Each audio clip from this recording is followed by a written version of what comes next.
আলাইহি সাল্লাম আল্লাহকে ডাক দিয়ে বলেন, রাব্বি, আমি এতটা বছর ধরে দাওয়াত দিলাম এই মানব জাতির মধ্যে, কিন্তু আমার কওম, আমার জাতি আমার কথা শুনে নাই। আল্লাহ 800 বছরে মাত্র 83 জন দাওয়াত কবুল করেছে, বাদ বাকি মানুষগুলি দাওয়াত কবুল করে নাই। রাব, আপনি এই জাতিকে ধ্বংস করে দেন, সমূলে উৎপাটন করে দেন। আমার আল্লাহ ডাক দিলেন, নুহু, তাহলে তুমি একটা গাছ লাগাও, এই গাছটা বড় হবে, এই গাছের কাঠ কেটে বিরাট বড় নৌকা বানাইবা। এই নৌকা জাহাজে তুমি তোমার মুসলিমদেরকে নিয়ে এবং তোমার মুহিব্বিনদেরকে নিয়ে জোড়ায় জোড়ায় পশু পাখি নিয়ে তুমি এই নৌকায় উঠে যাবা। ডাক দেব, নুহু রে, তুমি রান্না করবা তোমার উনুন থেকে, আগুনের চুলার ভিতর থেকে যখন ফেটে ফেটে মাটি বের পানি বের হতে থাকবে, তোমার চুলার ভিতরে আগুন জ্বলতে থাকবে, ওই আগুনের ভিতর থেকে পানি বের হওয়া শুরু হয়ে যাবে। যখন আগুনের চুলার ভিতর থেকে পানি বের হবে রে নুহু, বুঝবা মহাপ্লাবন শুরু হয়ে গেছে। জমিন ফেটে ফেটে পানি বের হতে লাগলো, পাহাড় ফেটে ফেটে পানি বের হতে লাগলো, অঝড় ধরে বৃষ্টি শুরু হয়ে গেল। একটা সেকেন্ডের জন্য বৃষ্টি বন্ধ হতে লাগলো না। পানি ভরে ভরে ভরে ভরে ভরে ভরে এত পরিমাণে পানি হয়ে গেল, পাহাড় সম পানি হয়ে গেল। নূহ আলাইহিস সালাম তার আপনজন আত্মীয় স্বজন এবং শুভাকাঙ্ক্ষী যারা ছিল ইমানদার, তাদেরকে নিয়ে নৌকার মধ্যে উঠে গেলেন, জাহাজে উঠে গেলেন। পশু পাখি নিলেন তিনি, জোড়ায় জোড়ায় পশু পাখি আল্লাহর পয়গম্বর নিয়ে গেলেন। এই পশু পাখি নিয়ে 40 দিন পর্যন্ত নূহ আলাইহিস সালাম এই মহাপ্লাবনে 40 দিন পর্যন্ত নূহ আলাইহিস সালাম রইলেন। এই 40 দিন নূহ আলাইহিস সালামের নৌকা আল্লাহর কুদরতে কাবাতুল মুকাররমার চারপাশে ঘুরতে লাগলো। একবার জোরে বলা যাবে কি আল্লাহু আকবার। এই 40 দিন পর্যন্ত নূহ আলাইহিস সালাম নৌকা বিচরণ করলেন। ওই পশু পাখি যা ছিল সব একবারে নৌকা, হাতি দেখেছেন আপনারা, হাতি, গোড়া গাদা, এইগুলি পায়খানা পুইখানা করে একবারে নৌকার একটা তলা ভরে ফেলে দিল। এমন বরাবর সে নূহ আলাইহিস সালাম আল্লাহকে বলেন, আল্লাহ, এরা পায়খানা করে তো নৌকা ভরে ফেলে দিছে, আল্লাহ এখন কি করব বলো। আল্লাহ ডাক দিলেন, নুহু রে, তুমি তোমার হাতের লাঠি দিয়া হাতির পৃষ্ঠদেশে একটা আঘাত করবা, একটা বিশেষ জন্তু আমি আল্লাহ দুনিয়াতে বানাবো। আল্লাহ রাব্বুল আলামিন তার ওই হাতির পৃষ্ঠদেশে নূহ আলাইহিস সালাম হাতের লাঠি দিয়ে যখন আঘাত করলেন, ইমাম ইবনে কাসির লেখেন, হাতের লাঠি দিয়ে আঘাত করার পরে ওই পৃষ্ঠদেশের রাস্তা দিয়ে আমার আল্লাহ একটা শুয়োর পাঠাই দিলেন, খিনজির পাঠাইলেন। হযরত নূহ আলাইহিস সালামের জামানায় মহাপ্লাবনে সমস্ত মানুষগুলি মরে একেবারে সাফ হয়ে গেল। নূহ আলাইহিস সালামের 4টে বেটা ছিল, হাম, সাম, ইয়াফেস, কেনান। আমার দিকে তাকান, হাম, সাম, ইয়াফেস, কেনান, হাম, সাম, ইয়াফেস, কেনান। এই 4টে বেটা ছিল নূহ আলাইহিস সালামের। এই 4 জনের মধ্যে একটা সন্তান ছিল নাফরমান, তার নাম ছিল কেনান। বাকি 3টা সন্তান থেকে সারা পৃথিবীর মানব জাতি, একটা সন্তানের নাম হাম, আর একটা সন্তানের নাম সাম, আর একটা সন্তান ইয়াফেস। হাম, সাম, ইয়াফেস, এই 3 সন্তানের মাধ্যমে তাম পৃথিবীর মানব জাতি আল্লাহ নির্বাচন করলেন। সারা পৃথিবী পানির নিচে ডুবাই দিয়ে দিলেন আমার মালিক কেনানকে। নূহ আলাইহিস সালাম বলেন, কেনান ছেলে আমার, এখনো সময় আছে, তওবা করে তুমি ফিরে আসো। কেনান বলে, আল্লাহ। কেনান বলতেছে, হে আমার আব্বা জান, তুমি তোমার খোদাকে বলো পানি দিতে, আমি দেখবো সেটা কেমন গজব আসে, কেমন প্লাবন আসে। যদি পানি আসে তাহলে আমি পাহাড়ে আশ্রয় নিব, আমার চিন্তা তোমাকে করতে হবে না। নিজের সন্তানটাকে বুঝানোর জন্য চেষ্টা করলেন নূহ আলাইহিস সালাম। আল্লাহর নবীর বেটা পর্যন্ত শয়তানের পাল্লায় পড়ে গেল। তার মানে বোঝা গেল আমাদের সন্তানরা এরকম অবাধ্য হয়ে যাবে। কি কথা কন না কেন, ঠিক কিনা?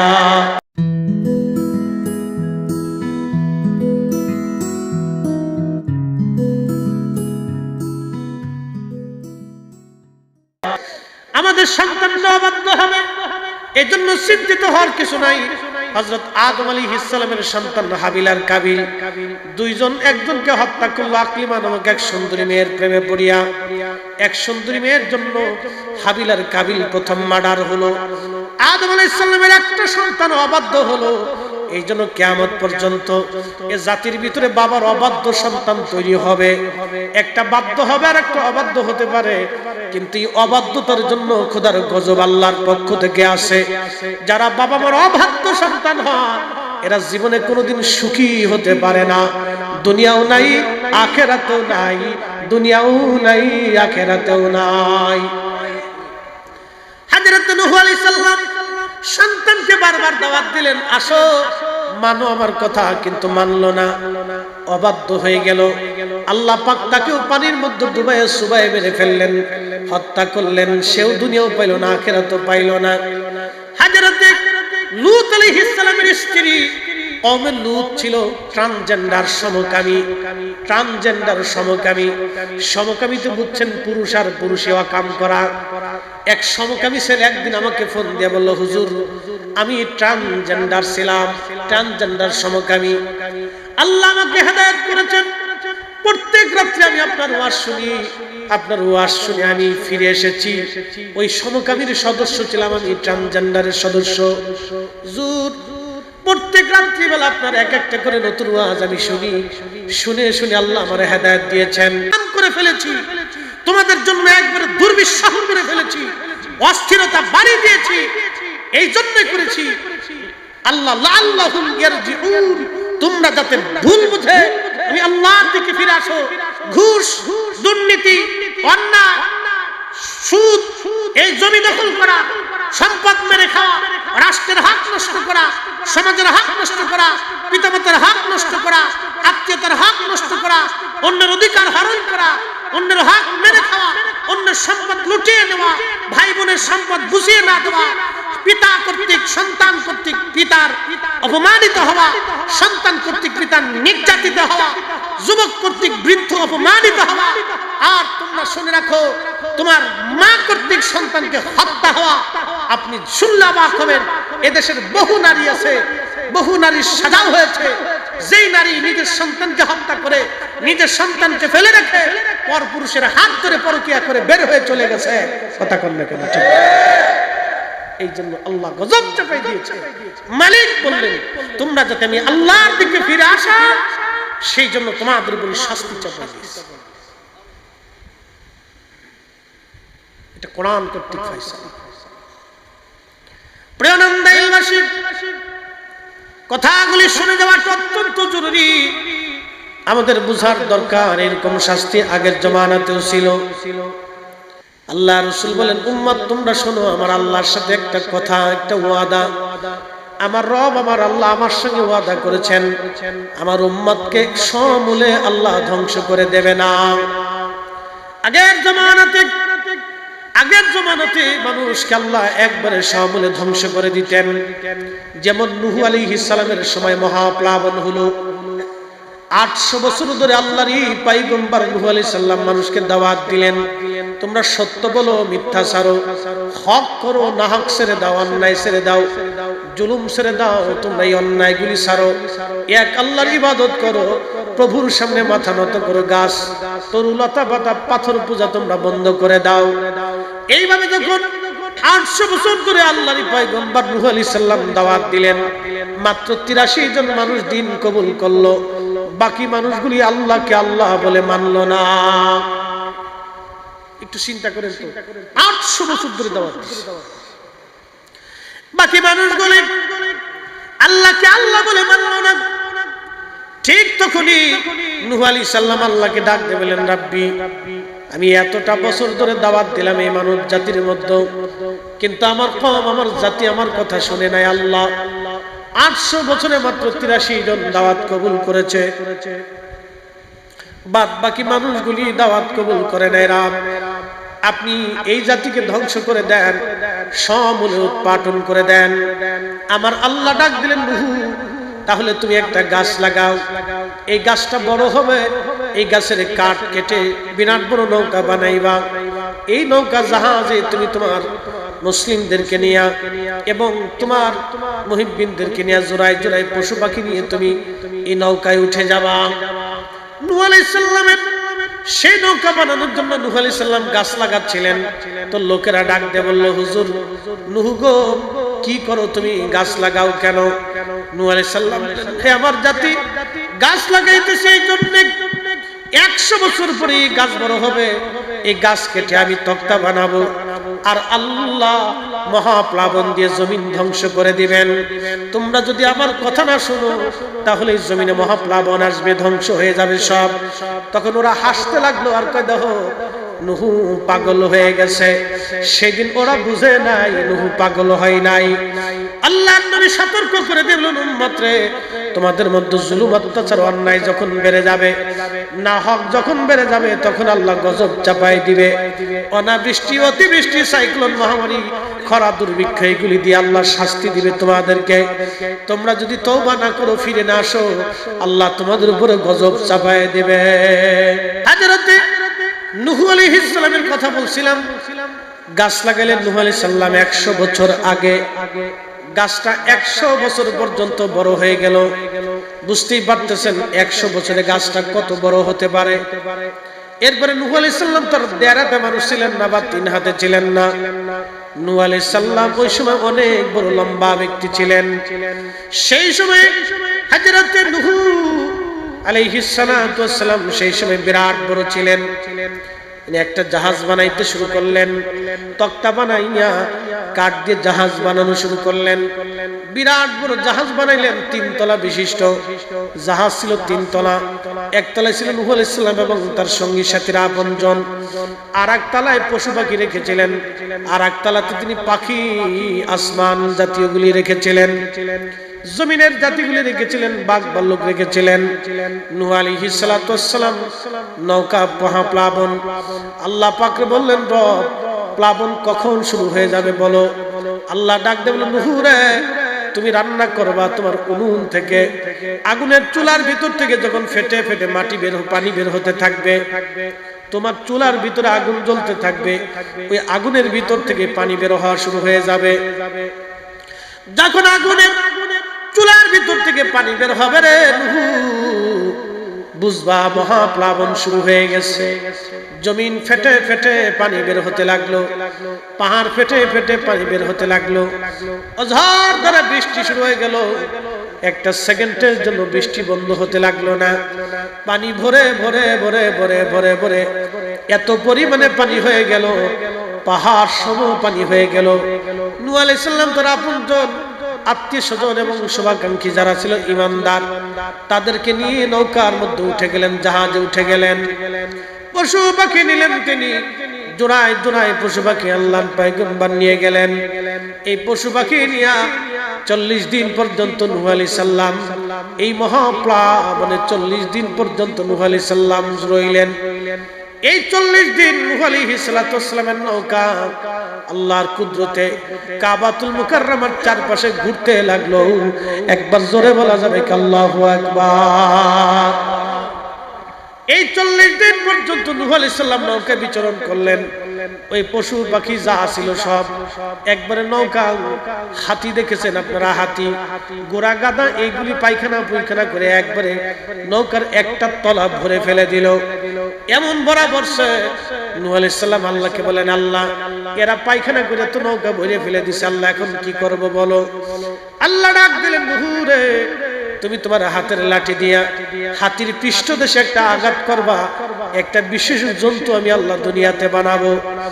আল্লাহ রাব্বুল আলামিন তার ওই হাতির পৃষ্ঠদেশে নূহ আলাইহিস সালাম হাতের লাঠি দিয়ে যখন আঘাত করলেন, ইমাম ইবনে কাসির লেখেন, হাতের লাঠি দিয়ে আঘাত করার পরে ওই পৃষ্ঠদেশের রাস্তা দিয়ে আমার আল্লাহ একটা শুয়োর পাঠাই দিলেন, খিনজির পাঠাইলেন।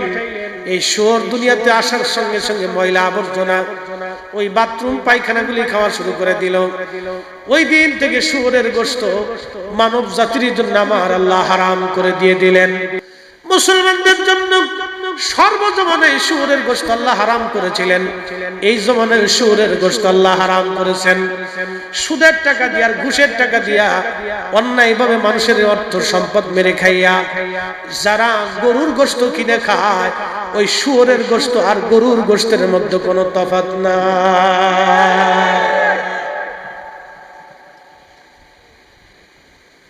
ঘুমাইছে? হ্যাঁ, চলবে? জোরে বলেন, চলবে? ফজর ইনশাআল্লাহ করুন, জোরে বলেন ইনশাআল্লাহ। চলুক, কেবল শুরু হয়েছে, দুর্বল মাইরেন না। কি বুঝলেন? শুয়োরের গোশত কেন হারাম? ওর জন্মটাই হয়েছে এই পচা গলা খাওয়ার জন্য। ও দুনিয়াতে আসার লগে লগে বাথরুম খাওয়া শুরু করছে। ওর সূচনার থেকেই হারাম, যার কারণে শুয়োরের গোশত আল্লাহ হারাম করছে। প্রিয় উপস্থিতি, খুব মনোযোগ দিয়েন।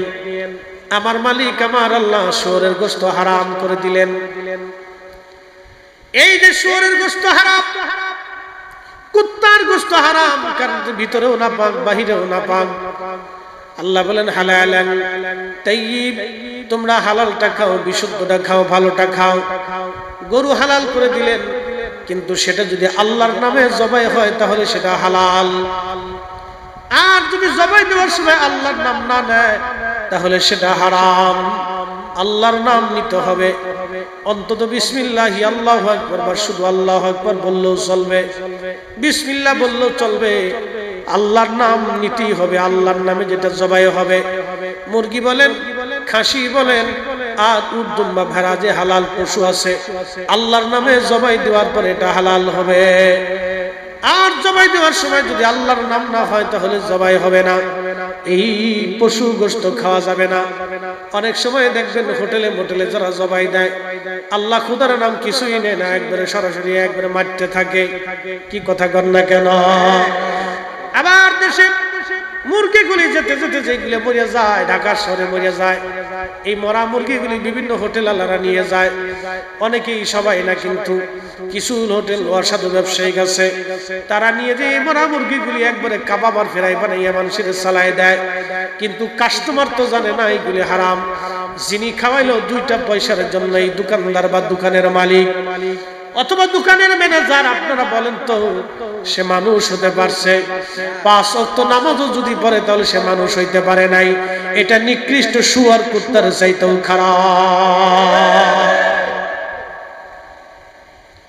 কারণ পশু পাখির কিন্তু একটা ধর্ম আছে, নিয়ম আছে, ওরা নিয়মের বাহিরে যাবে না।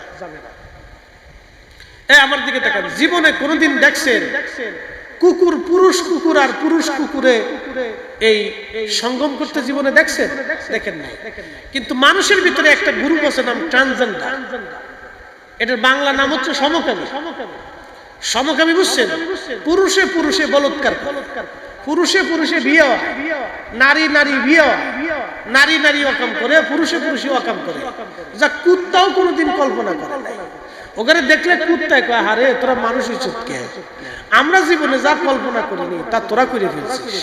আমরা কুকুর আল্লাহর আইনের বাহিরে যাই, আমরা গরু ছাগল আল্লাহর আইনের বাহিরে যাই, মোরগ মুরগি আমরা আল্লাহর আইনের বাহিরে যাই। আমরা যত সৃষ্টি আছি কোনোদিন কোনো সৃষ্টি আল্লাহর আইনের বাহিরে যায় না। আল্লাহর আইনের বাহিরে চলে যায় একমাত্র মানুষ আর জিন। সূর্য আকাশ থেকে উদিত হয়, কোটি কোটি বছর সূর্যের বয়স, আজ পর্যন্ত একটা সেকেন্ডের জন্য সূর্য আল্লাহর আইনের বাহিরে যায় নাই। কথা কন না, ঠিক কিনা? কোটি কোটি বছর ধরে চাঁদের বয়স, এই কোটি কোটি বছরের চাঁদ কোনোদিন একটা সেকেন্ডের জন্য আল্লাহর আইনের বাহিরে যায় না। এই যে আবহাওয়া দেখেন চলতেছে, এটা আল্লাহর আইনের ভিতরে। এই কোটি কোটি বছর পৃথিবীর বয়স, আজ পর্যন্ত কোনোদিনই আবহাওয়া আল্লাহর আইনের বাহিরে, এই যে বৃষ্টি আল্লাহর আইনের বাহিরে যায় না, এই জমিন আল্লাহর আইনের বাহিরে যায় না। যদি আল্লাহর আইনের বাহিরে যাইতো তাহলে আমরা যে পরিমাণে নাফরমানি করি, জমিন হা করে আমাদেরকে জমিনের ভিতরে দাফন করে দিত। কথা কন না, যে অন্যায় মানুষ করে জমিনের ভিতরে দাফন করে দিত। কিন্তু আল্লাহ জমিনকে স্টপ রেখে দিয়েছে, ও আল্লাহর আইনের বাহিরে যায় না। কুকুর ও আল্লাহর আইনের বাহিরে যায় না। হুজুর কারণ কি? বলতেছি। এই কুত্তাটার আপনি বাড়িতে খাওয়াবেন, লালন পালন করবেন, দেখবেন ও মরে যাবে কিন্তু দরওয়াজা ছাড়বে না। ও আল্লাহর আইন করে দিয়েছে, কুত্তারে তোরে দুনিয়ার মানুষের আনুগত্যের জন্য দিলাম, তুই মানুষের বাড়ি থাকবি, তোরে যদি খাবার দেয় তুই পাহারা দিবি, তুই বাড়ির মালিকরে পাহারা দিবি, চোর ঢুকতে দিবি না, তার ঘর পাহারা দিবি, মাল পাহারা দিবি, বিনিময়ে তোর মালিক তোরে খাবার দিবে পচা গলা একটা ভাঙ্গা বাসনে, তোরে থাকতে দিবে কিন্তু কম্বল কাঁথা দেবে না। তুই বাড়ির উঠানে যেখানে সেখানে মাটির মধ্যে ঘুমাই থাকবি, কিন্তু তোরে পচা গলা যাই দিক তুই বেঈমানি করবি না। একটা কুত্তা 6 মাস 6 বছর আপনার বাড়ি খাইলো, বেঈমানি করলো না, কিন্তু একটা ছেলে 40 বছর লালন পালন করার পরেও সুন্দরী বউ পাইয়া বাবা মার কথা ভুলে চলে যায়। একটা মেয়ে 40 বছর 20 বছর লালন পালন করার পরে সুন্দরী ছেলে, সুন্দর একটা ছেলে পাইয়া ওই ছেলেটার হাত ধরিয়া বাবা মার অবাধ্য হয়ে মেয়েটা বের হয়ে চলে যায়। বাবা মার মুখে চুনকালি মাখাইয়া অসম্মান আর অপদস্থ করিয়া সমাজে হাই করিয়া যেই মেয়েটা অন্যের পুরুষের সঙ্গে হাত ধরে বের হয়ে চলে গেল, ও কোনোদিনও মানুষ হতে পারে না। এটা কুত্তার চাইতে খারাপ বেঈমান। কথা কন না কেন? আমার কথা কি খারাপ হইতেছে? আইনের বাইরে বলতেছি। এরকম মেয়ে আসে না দেশে হাজারে হাজার। একটা মার মুখে চুনকালি দিয়ে বাবার জীবনের সমস্ত সম্মানকে মাটির সাথে মিশিয়ে দিয়ে ও নারী এক পুরুষের সাথে হাত ধরে চলে, এর চেয়ে নিকৃষ্ট কে হতে পারে? লজ্জা শরম। বৃষ্টি কেমনে? এই কথা কর না, বৃষ্টি কেমনে? ছেলে 25 বছর ধরে বাবা এই ছেলের পিছনে তার জীবনের শ্রমদাই করলো। মা 25টা বছর ধরে এই ছেলের পিছনে মা শ্রম দিল, ঘুম নষ্ট করলো, শরীর নষ্ট করলো, কিন্তু 25 বছর পরে এই ছেলেটা বাবা মার অবাধ্য হইয়া জরিনা সুন্দরীরে পাইয়া অন্যের জরিনার বাবা মার মুখে চুনকালি মাখাইয়া এই ছেলেটা সমাজের বাবা মারে হাই করিয়া জরিনারে বিয়ে করে নিয়ে চলে আসছে। বাবার অনুমতি ছাড়া বিয়ে করে নিয়ে ঢাকার শহরে চলে গেছে, খুঁজে পাওয়া যায় না কোন জায়গায় চলে গেছে। হায় হায়, এরকম ছেলে আমার দেশে হাজারে হাজার। কথা বলে, হাজার হাজার ছেলে এরকম। এই ছেলেগুলির কারণে আজ আমাদের আকাশে বৃষ্টি বন্ধ হয়ে গেছে, গরম বাড়ছে, ওগার কারণে। এই কথা কর না কেন? ওই যে দেখবেন ঢাকার শহরে বিরাট বড় কনসার্ট হলো, আমার দেশের যুবতী মেয়েরা জিন্সের প্যান্ট পরিয়া আর গেঞ্জি গাই দিয়া শার্ট গাই দিয়া পুরুষ পোলার সাথে বের হয়ে চলে গেল। নাম দিছে বয়ফ্রেন্ড, আবার নাম দিছে গার্লফ্রেন্ড, আমি নাম দিছি কুত্তা ফ্রেন্ড। আমি নাম দিছি কুত্তা ফ্রেন্ড। এই কুত্তা ফ্রেন্ডের সাথে যাইয়ে যুবক যুবতী নারী আর পুরুষের কান্দুর উপর চড়ে নাচতেছে আর গান শুনতেছে। বুঝতেন বৃষ্টি কেন হয় না? ওদের কারণে হয়। এই সমস্ততার কারণে বৃষ্টি বন্ধ হয়ে যাচ্ছে, গরম বেশি পড়ছে। 42-43 ডিগ্রি সেলসিয়াস সৌদি আরব ফেল হয়ে যাচ্ছে। আপনি কল্পনা করতে পারবেন 42-43 ডিগ্রি সেলসিয়াস সৌদি আরব পর্যন্ত ফেল হয়ে যাচ্ছে। সৌদি আরবের মতো মরুভূমির দেশে 45 ডিগ্রি উঠে সর্বোচ্চ। মরু ধুধু বালু, হাজার হাজার মাইল শুধু বালু আর বালু, সেখানে 45 উঠে। আর আমার দেশে এত গাছগাছালি, এত পানি, এত নদী, পাশে সাগর, 42-43 ডিগ্রি সেলসিয়াস তাপমাত্রা হচ্ছে। খোদার গজব ছাড়া কি হবে? কথা কন না কেন? 18 কোটি মানুষকে একসাথে শাস্তি দিতে চান ওদের কারণে। ঘুষখোর, সুদখোর, অন্যায়খোর, হারামখোর, বেহায়াপনা, অবাঞ্ছিত সন্তান, পিতামাতার অবাধ্যকারী, সমাজের কিলিকবাজি, বিশৃঙ্খলাকারী, সংসারে অশান্তিকারী, ভাই ভাইয়ের মধ্যে দ্বন্দ্বকারী, অন্যায়কারী, হত্যাকারী। আজকে এক র্যাব অফিসার বর্ণনা দিতে যায় কেঁদেই ফেললে। একটা ছোট্ট শিশু পর্যন্ত পুরুষের হাত থেকে নিরাপত্তা নাই, দর্শন করে হত্যা করেছে। আবার বসুন্ধরাতে একটা মেয়ে ছোট্ট বেড়াইতে আসে, তাকে ধরে নিয়ে ধর্ষণ করে হত্যা করে ফেলেছে। ছি ছি, সমাজ এরকম চলতেছে। নাম হয়েছে কি কিশোর গ্যাস। ছেলেপেলেরা এত বড় বেয়াদব, মোটরসাইকেলে চললে মনে হয় যে ওর বাপ দাদার 14 পুরুষের দেশ এটা, আর মুক্তিযোদ্ধারা মনে হয় দেশ স্বাধীন করে বড় বিপদে পড়ে গেছে। মোটরসাইকেলে উঠলে খালি ভুম ভুম করে মোটরসাইকেল সামনে দিয়ে চালায়, কোনটা বাপ, কোনটা চাচা, কোনটা খালু, কোনটা ফুফা, কোনটা মুরব্বী, কিচ্ছু মানে না। কি কথা কন না কেন? বৃষ্টি বন্ধ হয়েছে, এগুলির আমরা বেয়াদব শিখাইতে পারি, আমরা সমাজ নষ্ট হয়ে যাচ্ছে। বৃষ্টি কেমনে বন্ধ হয় নাকি? আপনি জানতো জাপানের মতো একটা দেশ উন্নত, তাদের ছেলেরা ধর্ম নাই কিন্তু বেয়াদব, যার যার কাজ শেষে ঠিক মতো করতেছে। একজন বিপদে পড়লে সাথে সাথে। আর আমার দেশে এত নিকৃষ্ট মন মানসিকতার অ্যাক্সিডেন্ট হইলে তারে উদ্ধার করে রাখে তার পকেট হাতা। এই কথা কর না কেন? ওদের কারণে বৃষ্টি বন্ধ হয়েছে, গরম বেশি পড়তেছে। কথা কর না কেন? অ্যাক্সিডেন্ট হয়েছে, একটা মানুষের হসপিটালে নিবে, তার আগে সেটা শীর্ষে তার আগে পকেটটা দেখতেছে এই মাল কি পরিমাণ আছে। এই মানুষ করে, মুসলমান এটা করে, মুসলমান শুনলে আপনাদের কাছে খারাপ লাগতে পারে, কিন্তু কথা তো সত্য। প্রিয় উপস্থিতি, এইগুলির কারণে নূহ আলাইহিস সালামের কওমকে আল্লাহ ধ্বংস করে দিলেন, হযরত লূত আলাইহিস সালামের কওমকে ধ্বংস করে দিলেন, হযরত সালেহ আলাইহিস সালামের কওমে সামুদকে আল্লাহ ধ্বংস করে দিলেন আল্লাহর অবাধ্য হওয়ার জন্য। এ জাতি যদি আল্লাহর এইভাবে অবাধ্য হতে থাকে, তাহলে এই জাতির উপর আমার আল্লাহ পাক বিপদ চাপাই দিবে। আপনি কয়দিন এসি কিনে থাকবেন, কয়দিন ফ্যানের বাতাস দিবেন? আল্লাহ ইচ্ছা করলে সারা বাংলাদেশের কারেন্ট যে কোনো সময় দুর্গতি দিয়ে দিতে পারে। 2-4টা বিদ্যুৎ মেগাওয়াট যদি নষ্ট হয়ে যায়, তাহলে সারা বাংলাদেশ অন্ধকারে নেমে যাবে। আল্লাহ পারে না? পারে না নি? বিদ্যুৎ বিভ্রাট, ধরেন আকাশে মেঘ চমক দিয়ে একটা বিজলি চমক দিয়ে বিদ্যুতের একটা স্থান নষ্ট হয়ে গেল। এরকম 2-4-10টা যেখানে আছে, এটা যদি 2-4-5 দিনের জন্য বন্ধ হয়ে যায় এই গরমে, তাহলে কি অবস্থা হবে? ধনী দরিদ্ররা এসি চালাবে কেন? চালাক না, কতদিন জেনারেটর দিয়ে চালাবে।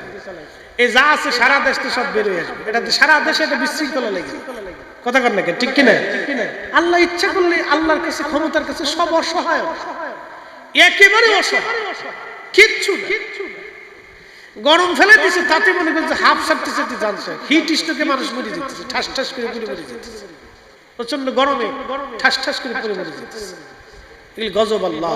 এগুলি থেকে যদি বাঁচতে হয়, তাহলে আপনাকে আমাকে অবশ্যই আল্লাহর দিকে ফিরে যেতে হবে, আল্লাহর জিকিরে, আল্লাহর ইবাদতে, আল্লাহর আনুগত্যে, নবীর গোলামিতে, রাসূলুল্লাহর গোলামিতে ফিরে যেতে হবে। কথা বলেন ঠিক না ঠিক? আসেন আল্লাহর হাবিবের দুরূদ শরীফ পড়ি। আল্লাহুম্মা সাল্লি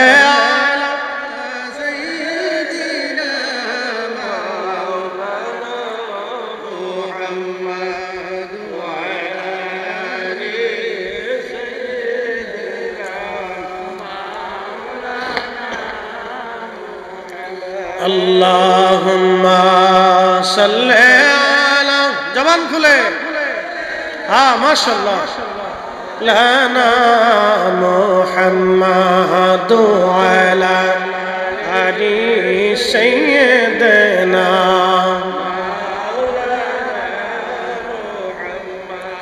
হযরত নূহ আলাইহিস সালামের জামানায় মহাপ্লাবনে সমস্ত মানুষগুলি মরে একেবারে সাফ হয়ে গেল।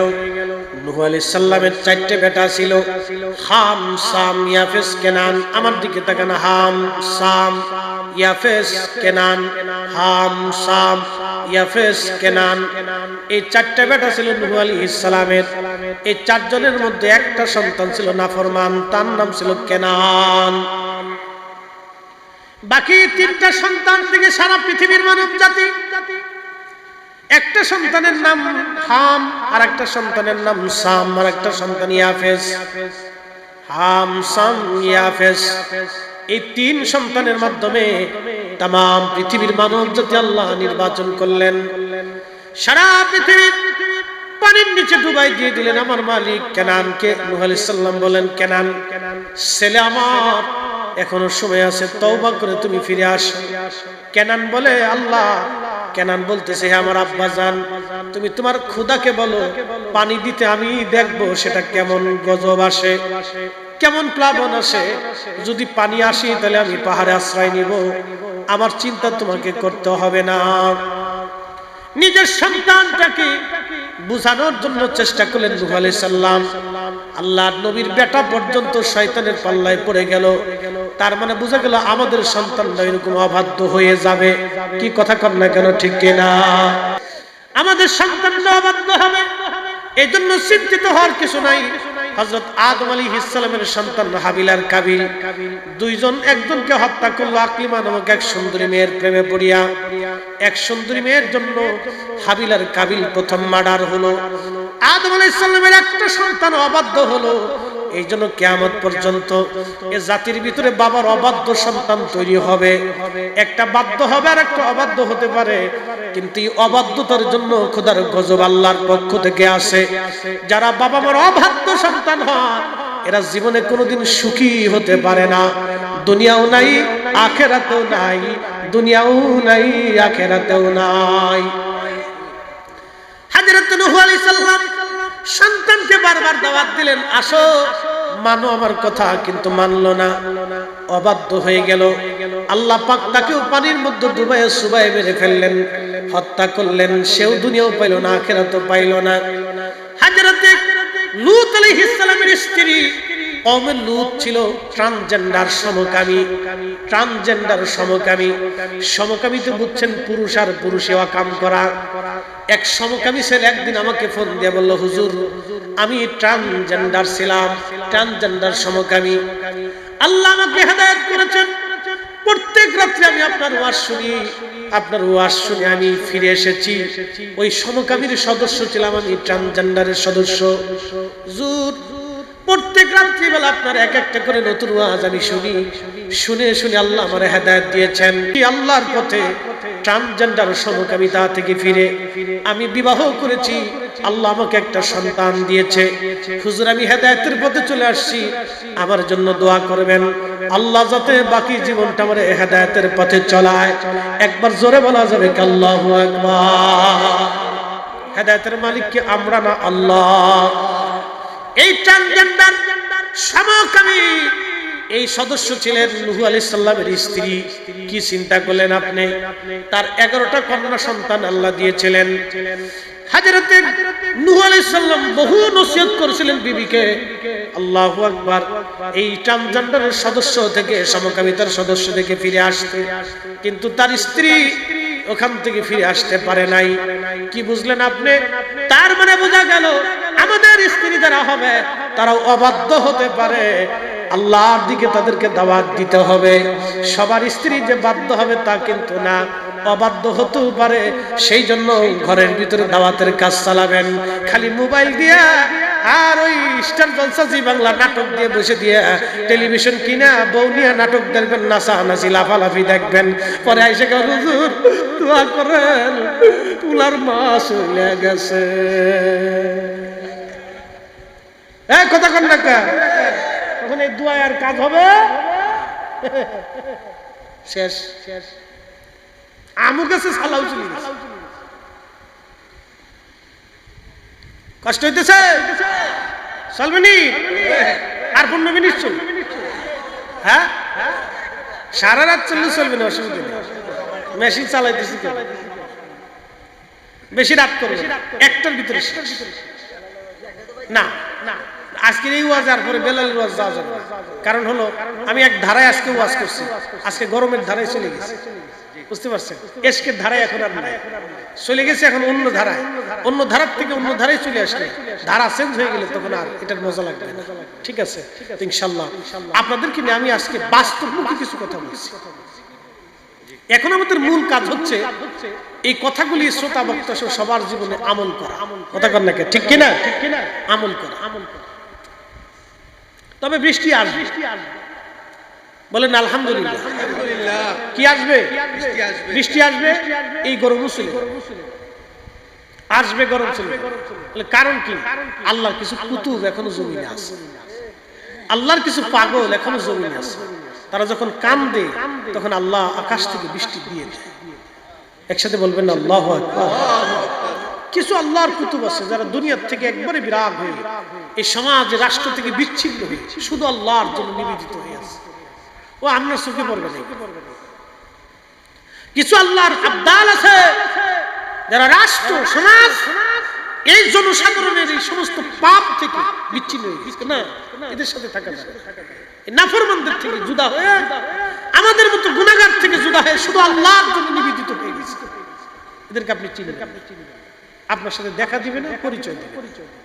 যদি তার মানুষ জানতো যে এরা এ জাত, তাহলে সমগ্র দুনিয়ার মানুষ ভাঙ্গিয়া তাদেরকে ডিস্টার্ব করে ওই দিকে দৌড়ে চলে যেত। এই জন্য তারা এগুলি জুদা, তাদের দোয়ার কারণে আকাশ থেকে বৃষ্টি হয়, তাদের কান্নার কারণে আল্লাহ বৃষ্টি দিয়ে দেয়।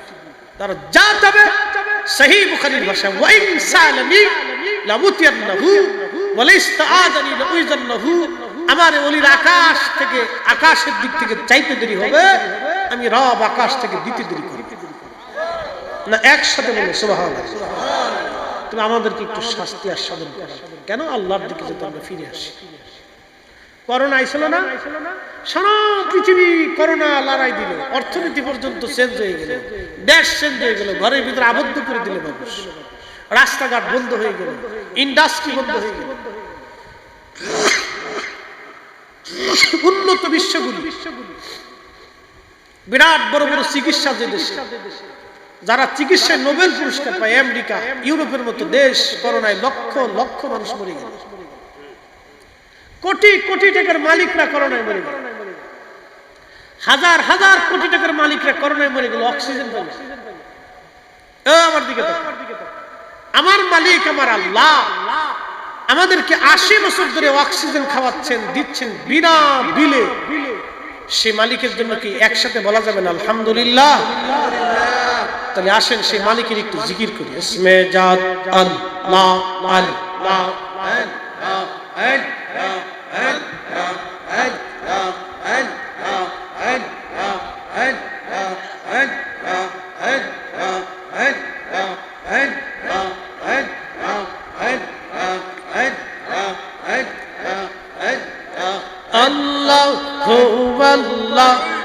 রহমান আল্লাহ করো জপনা আল্লাহ আল্লাহ আল্লাহ আল্লাহ আল্লাহর জিকির না করিলে দিল তো জিন্দা হইবে না। আল্লাহর জিকির না করিলে দিল তো জিন্দা হইবে না। আল্লাহ আল্লাহ রে মন আল্লাহ করো জপনা আল্লাহ আল্লাহ আল্লাহ আল্লাহ আল্লাহ আল্লাহ আল্লাহ আল্লাহ আল্লাহ আল্লাহ আল্লাহ আল্লাহ। আসমান জমিন গ্রহ তারা আল্লাহর জিকির করে তারা। আসমান জমিন গ্রহ তারা আল্লাহর জিকির করে তারা। মানুষ হইয়া তোমরা কেনে আল্লাহ জিকির করো না। আল্লাহ আল্লাহ রে মন আল্লাহ করো জপনা আল্লাহ আল্লাহ আল্লাহ আল্লাহ।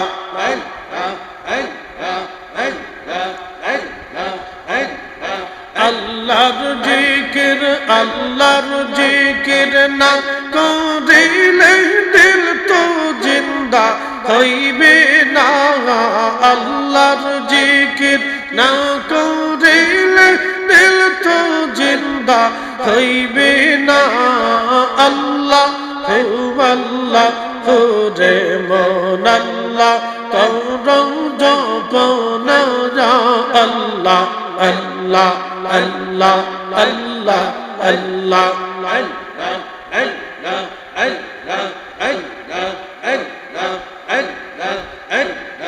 তসবিহ খাও তরুণ